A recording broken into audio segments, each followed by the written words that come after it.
Please call the next speaker. Our next speaker is Gabriel Miller.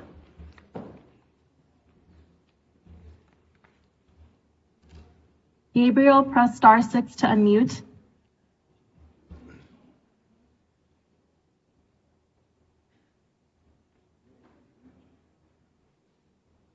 Hello, and thank you for having us to provide our comment. I would like to add my voice to the chorus here today in opposition to this ridiculous resolution. At a time when the rest of the world is condemning Israel for committing war crime after war crime, Chicago is fiddling around on whether to condemn Hamas.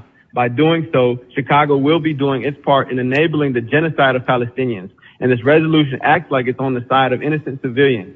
So in that case, I'd like to add, are you considering a resolution condemning Israel for using white phosphorus against the civilian population? Are you considering condemning Israel for its planned war crime of forced removal of 1 million Palestinians from northern Gaza? Are you going to condemn them for cutting off food, water, and electricity to Gaza, another war crime called collective punishment? Did it ever cross your mind to condemn Israel when they assassinated Palestinian journalist Shireen Abu Akleh in broad daylight, or when they brutalized the people carrying her coffin peacefully, or when Israeli snipers killed innocent peaceful protesters throughout the March of Return? Did the people in office before you ever consider condemning Israel at any point? Since its inception, when it crammed a country full of people into a 60-mile corner of their own country, creating the largest concentration camp in history, the largest open-air prison in the world? The answer is a resounding no. You never considered it, nor did your ancestors. But unfortunately for you, times have changed. The world is increasingly aware of the crimes of Israel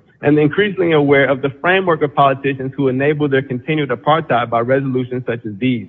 And in a city like Chicago, with majority black and brown people who have experienced the apartheid-like conditions of oppression in the United States, a generation of young people have emerged who understand immediately that we have everything in common with the Palestinian people and nothing in common with the brutal Zionists under who they suffer. A generation of people who are not surprised when we find out that our politicians, up to our president, spread lies about 40 babies being beheaded in order to rationalize genocide. We're only surprised that they're forced to walk those lies back. But of course, the damage is done. People are still spewing the debunked lies about rape and massacre of babies, even here in this very meeting, when actually there is endless evidence of Israel having killed over 500 babies in the last 48 hours alone, having dropped more bombs in 24 hours than the U.S. dropped on Afghanistan in 1 year. And finally, let it be known that condemning the attack as the actions of some fringe group misses the point of what's going on. The attacks were carried out by a broad coalition of groups from every section of Palestinian society, not just Hamas. That coalition represents a people determined to attain freedom at any cost,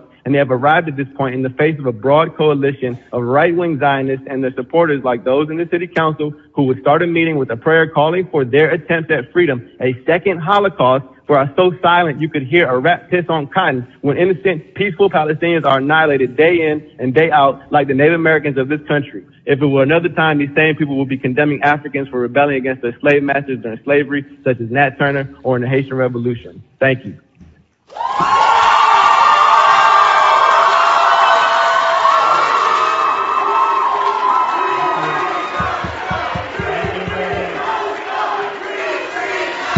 Thank you. Thank you.